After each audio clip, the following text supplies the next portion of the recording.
Well, good morning, everyone. We're going to go ahead and begin our presentation. I'd like to welcome all of you to the What to Expect During Your Stage 1 Audit webinar. My name is Joseph Krolikowski. I am the QMS Program Manager and also a sitting member of the Executive Committee for Perry Johnson Registrars.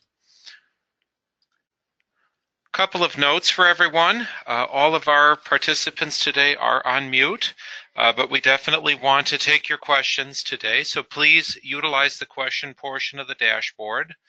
One of the more common questions that we get is, will this presentation be available after we're finished? The answer is yes. We will have copies of the slides available for download shortly after we are finished. Also, this webinar and all other past PGR webinars is available for reviewing on our website under previously recorded webinars. Now, our presentation today is going to cover a couple of different topics. We're going to discuss why certification is done in a two-stage process. We'll address the quotation phase, kind of the pre-audit area. We'll talk about what happens ahead of the Stage 1 audit once we have you under contract. We'll discuss the Stage 1 audit front to back, kind of give you a sense of what's looked at. We'll address some of the key items that can prevent continuance to a Stage 2 audit and how to respond to those items and ensuring that you are indeed ready for that Stage 2 assessment. And then, of course, your questions. So as to why we do certification in two stages, well, the very basic reason for that is we are required to. PJR is, like any other certification body, we are held accountable to a number of requirements. The most important of those are the requirements found in the ISO 17021 standard. You can think of that in some respects as an ISO 9001 type standard for certification bodies. Now, that standard has a clause that reads as follows.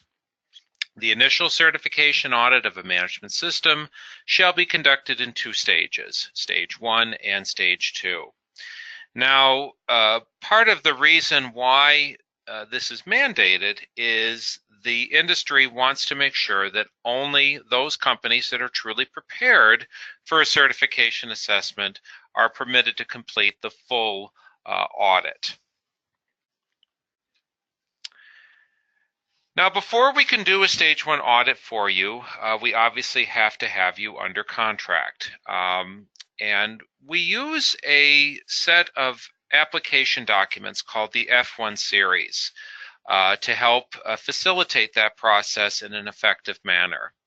Now, the F1 series of documents are complex. There's a lot of detail, but it is there for a reason. We want to gather a multitude of information. The more information that we can get from you, we can be more competitive on our quoting, and we can ensure that the Stage 1 audit gets off to an effective start. So we do ask, as best you can when you're filling out the F1 documents, that you give us as much detail as you possibly can so that we can be competitive in our quoting and also avoid issues further down the road. Now, one of the other things that is questioned often is, where does PJR get its numbers from in terms of audit time? It's tempting to suspect that PJR is making these numbers up, or we're trying to maximize our internal profits. The reality is, as a certification body, we have a motivation to try to keep audit time as low as we possibly can. Again, we're trying to be competitive. But we do, at the same time, have to ensure that we are meeting the industry requirements. And in this case, it's a separate institution called the International Accreditation Forum, or IAF. They have a publication called Mandatory Document 5, or simply IAF MD5. Now, this is a document that is available It's public domain. It's free. You can go to Google and just enter IAF MD5, download a copy for yourself, and that document outlines all of the various reasons that we can discount time.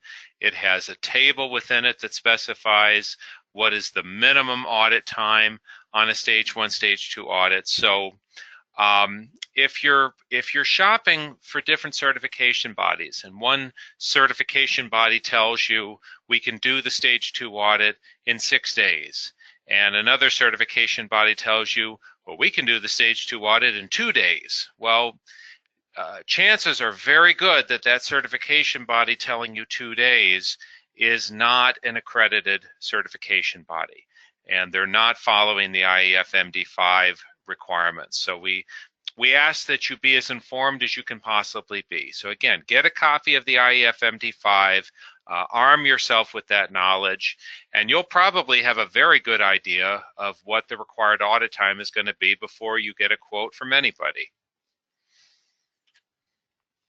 Now, prior to the stage 1, once we have you under contract, you will be assigned to an audit program coordinator. You'll probably come to know this person as your scheduler.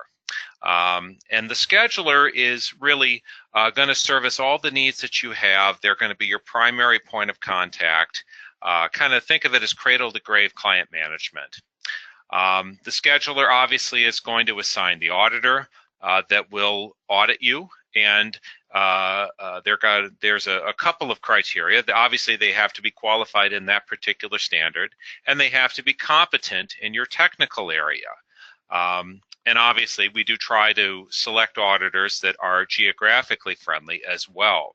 But I do want to emphasize the technical area competence as well. If you're in a specialized industry, let's say that you are in forestry, or perhaps you do nuclear research or something that's very specialized, it can be difficult for us to assign an auditor that's close by that has that particular skill set. And obviously, we want to put an auditor in your facility that knows the standard, obviously, but has some facility for understanding what your business is and how your business works and the industry that your business operates in and so forth.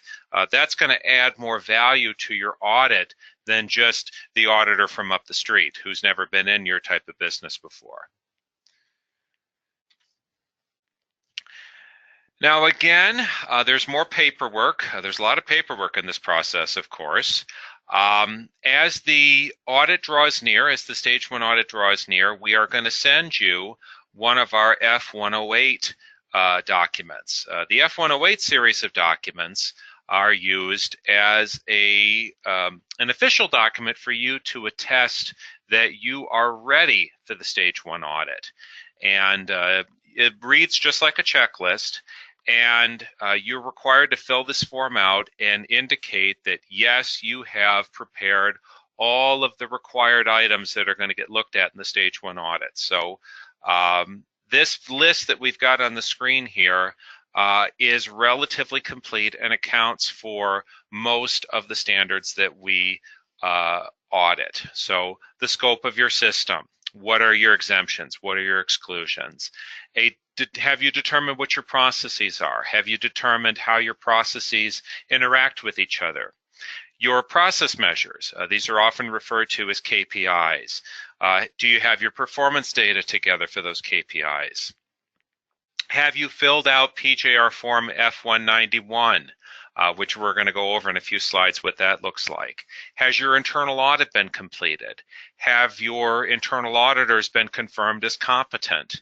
Have you done a management review? Are you exerting control on any outsourced processes? Have you determined applicable statutory and regulatory requirements? And do you have the various required documentation put together that's dictated by the standard? Let's talk a little more about this F191. This is a real point of confusion for a lot of our clients. It is intended to help you ensure that the processes you've put together represent a fulfillment of all the clauses of the applicable standard. So What we intend when you turn over the F-191 to us is that you've worked with your interaction of processes document and mapped it out on the F-191. So I'd like to go over an example and give you a sense of how this is supposed to work. Okay, so here we have a raw interaction of processes, and on this IOP, we have 6 named processes. You can see them in the lower left-hand corner here. We have sales order entry, purchasing, production, shipping, quality, and support. So we know we have 6 named processes. So what we're going to do is we're going to organize these processes on the F-191. And here's how this will look. So on the left-hand side here, we have the 6 named processes. And across the columns, we have the various subsections of the standard. Now, in this case, we are referring to an Annex SL-based standard. So this would include ISO 9001, ISO 14001, and so forth. So these are the sections of the standard that are applicable. And you'll note that some of these processes touch on just a couple of clauses. Purchasing only touches in 2 areas. Sales order entry only touches in 3 areas.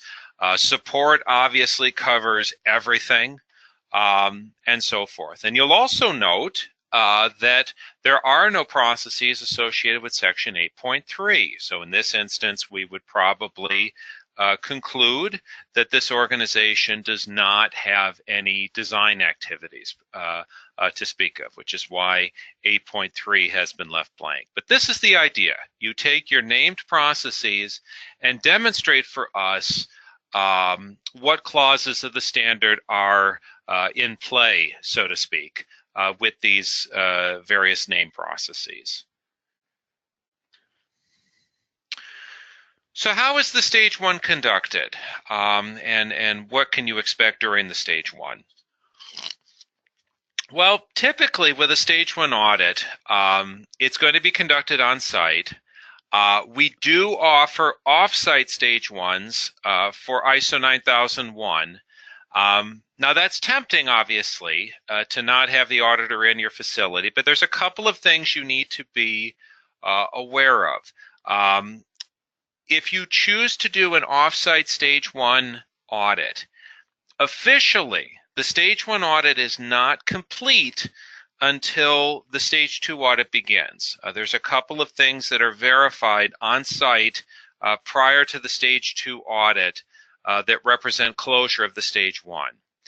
So for that reason, there is more total on-site audit time in a off-site stage 1 arrangement. So 1 visit, so obviously you're saving travel cost, but overall audit time is increased when the stage 1 audit is done off-site. So just be aware of that.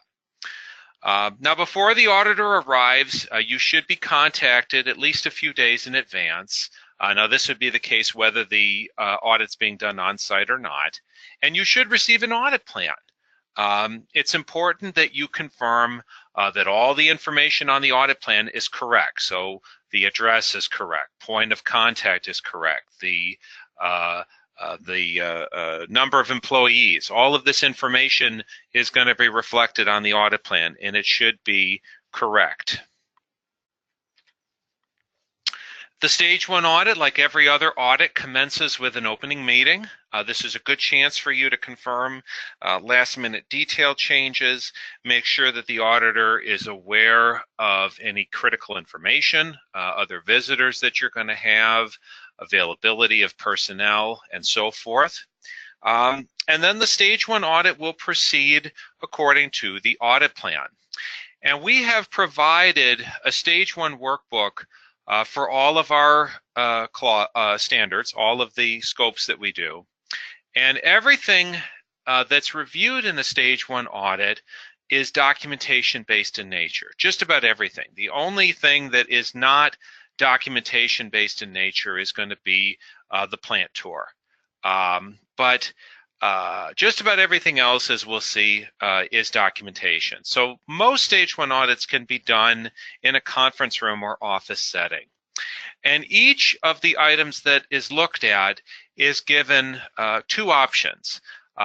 It's either conforms or concern. And a concern is going to be anything that represents a disconnect between what you've implemented and the related requirement from the standard. We're going to go over what some of the more typical concerns are going to be in a stage 1 audit in just a few slides here.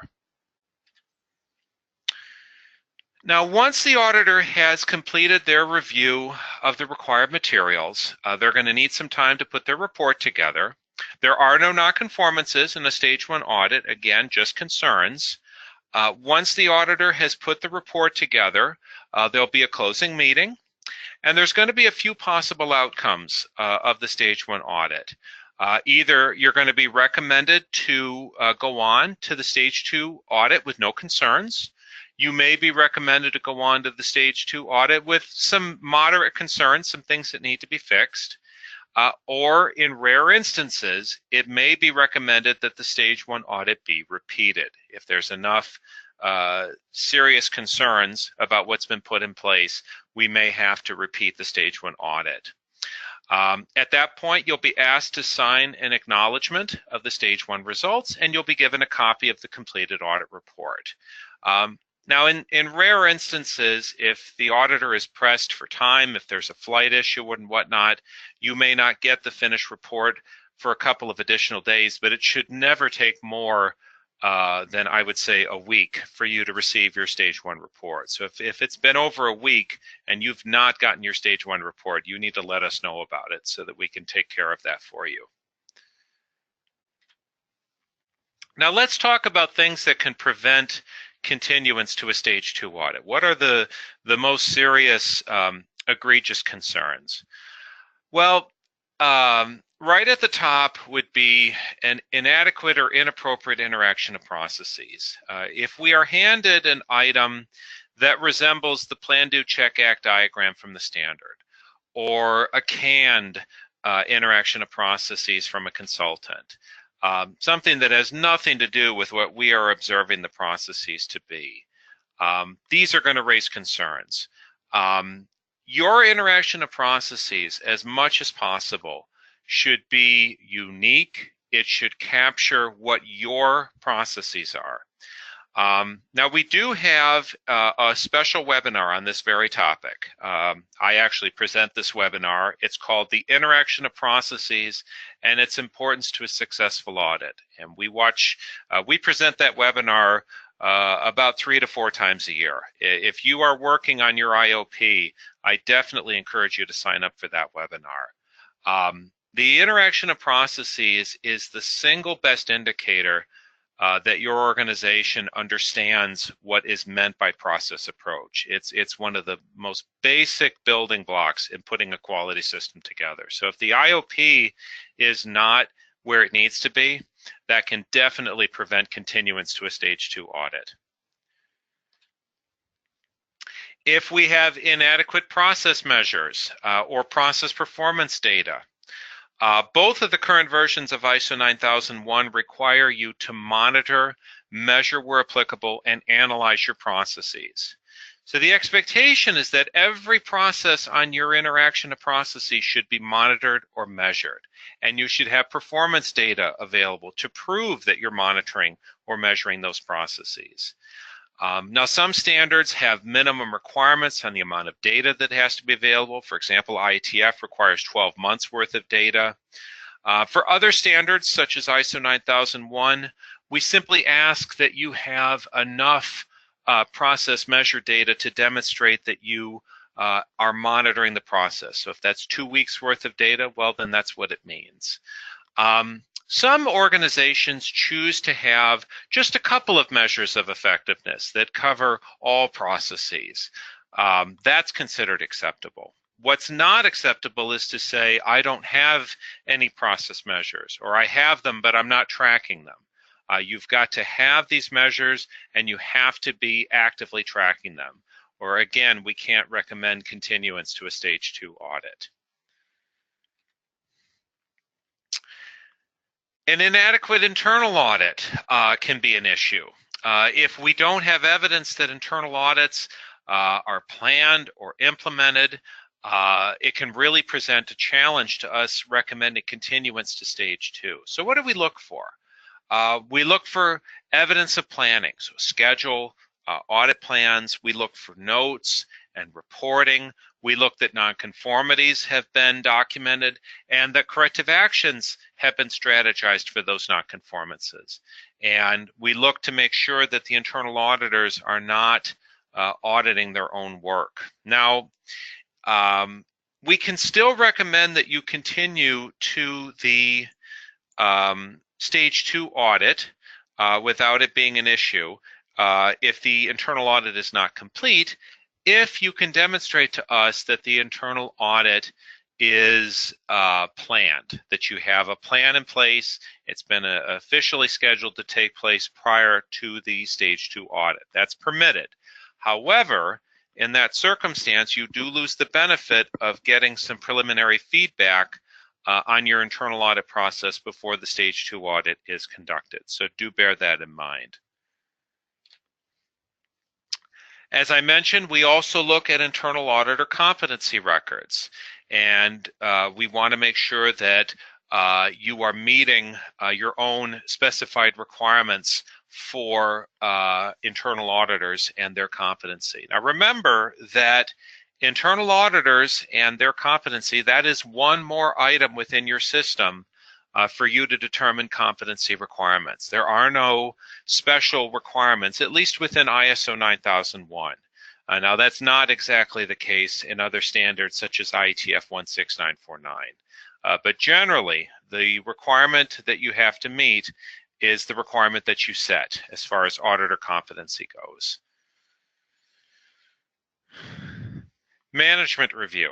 Again, making sure that the management review meeting addresses all required inputs and outputs.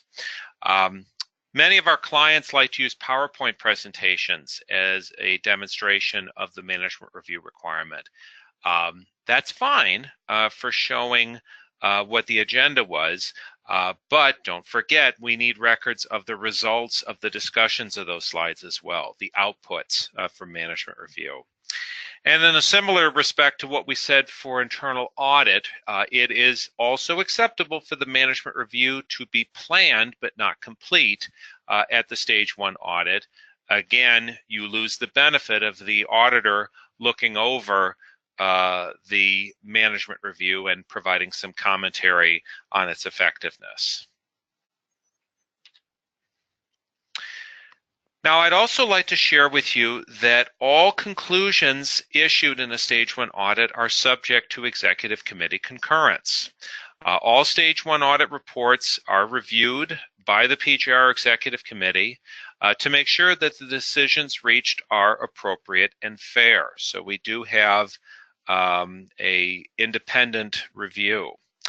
And as a PJR client, you are also afforded the right to issue a dispute or appeal of an auditor's decision. So let's say, for example, that the auditor is recommending that you repeat the stage 1 audit. Well, you could file a dispute of that decision and say, I don't agree, and here's why I don't agree. And then we handle that through our Pro 10 process, which is available anytime on our website.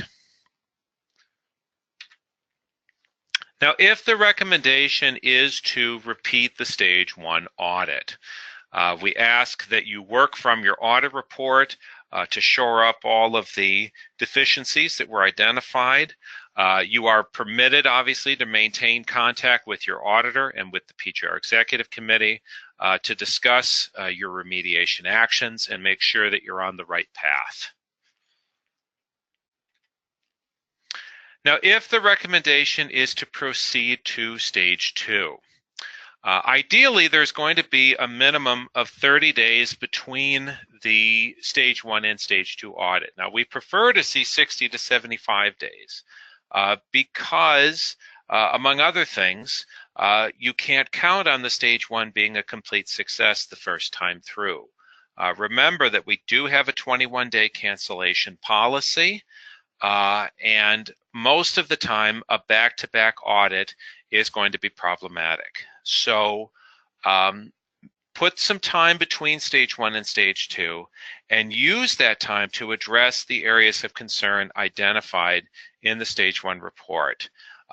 Anything that's identified in a stage 1 that is not resolved at stage 2 is going to likely result in one or more nonconformances being issued during the stage 2. And now you have to respond in a formal way. You have to issue a correction and a systemic corrective action and so forth. So in conclusion, PJR wants our clients to feel confident and comfortable with the stage 1 audit, the care that's taken in the pre-stage 1 phase, and the mutual support of your auditor and the team here at PJR are all intended to help make this process as seamless as possible. And we do wish you every success in your certification journey. We'd like to invite you to tune in to one of our other webinars. We do have ISO 9001 2015, our current webinar on that standard. It provides feedback on our first full year of auditing ISO 9001, lessons learned from the new 9002 guidance standard. As I mentioned earlier, we also have the Interaction of Processes webinar on how to develop an IOP and understand its purpose and application. We have webinars on a lot of other topics too, 1345, IETF 16949, ISO 14001, and so forth. We would love to keep in touch with you automatically, and the best way for us to do that is for you to opt in. If you go to our website at pgr.com, go to the bottom of the page, you'll find a place you can put your email address and click subscribe. You'll be kept up to date on the latest webinars, changes in the standard, and other points of information. I do thank you for your time. I'm going to go ahead and unlock the question portion of the dashboard and see what kind of questions we've got today. Okay, we have a question from June Gorbett. If outputs are also recorded in the PowerPoint, is that acceptable? Yes, as long as they are truly outputs from the management review, decisions, conclusions, actions, and so forth, that's completely fine. Typically, that's not what we see, though. Santosh Mishra asks, what to do if a client insists for a gap between stage 1 and stage 2 to the minimum of 1 week? Is there anything that can be done? Well, Santosh, if somebody says we want a week between stage 1 and stage 2, we'll do it. That's just how that goes. If they are the client, of course, and we want to meet our client's expectations, but we want to also be sure that such a client is informed of the potential dangers in making that kind of demand, and the fact that if the stage 1 audit is not successful, then very likely we can't do the stage 2 audit. So that there is most definitely a risk in doing it that way. Maria Oyaski asks, would the same auditor typically be assigned to a client for stage 1 and stage 2? Maria, that would absolutely be our preference if the stage 1 audit is done on site. And again, some of the ISO 9001 audits are going to be done off-site. Where that is the case, we have a dedicated team here at Perry Johnson headquarters that does the majority of those stage 1 audits, so it would not be the same person. If it is done on-site, though, yes, the chances of it being the same person are very, very good, because they're scheduled at the same time, typically. Santosh Mishra asks, in many cases, process KPIs are minimal. Many maintain very few, mostly financial. Well, I'm okay with KPIs being few in number. I think I'd have some concerns about financial. The standards, there's varying degrees of expectation. In ISO 9001, for example, it says that quality objectives have to be relevant to product quality and customer satisfaction. So I'd have a hard time equivocating financial goals with that. But again, I'd have to look at the situation case by case and see what I'm seeing. Brenda Patra asks, is it applicable for all standards? If you're asking, are stage 1 audits applicable for all standards? Any audit that is done in fulfillment of ISO 17021, so 9001, AS 9100, IETF 16949, TL 9000, all of these standards are all of these standards require stage 1 auditing, if that's what you're asking. Carlos Sanchez Pinui asks, I have a new facility 1 mile from the principal building. Do I need another audit process for this? No, you would not require a stage 1 audit for a new building if the existing facility is certified. Not necessarily. It's possible that a stage 1 audit is required depending on what the expansion means. You're going to want to talk to your scheduler about that. Maria Oyaski asks, does the stage 1 audit serve as a detailed gap analysis against the standard, or is it less in depth than a full gap analysis? Well, you don't want to equivocate a stage 1 audit with a gap analysis. A gap analysis is intended to be looking at, okay, we have this company and how do we, what stands between us and certification. A stage 1 audit is a stage 1 audit. It's not intended to be a gap analysis. Those are separate events. Gap analysis is typically going to be done by a consultant in most instances.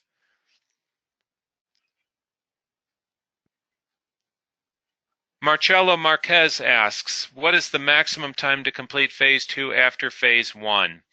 That's going to vary a little bit depending on the standard. IETF 16949, for example, I believe establishes a maximum 90-day period between those audits.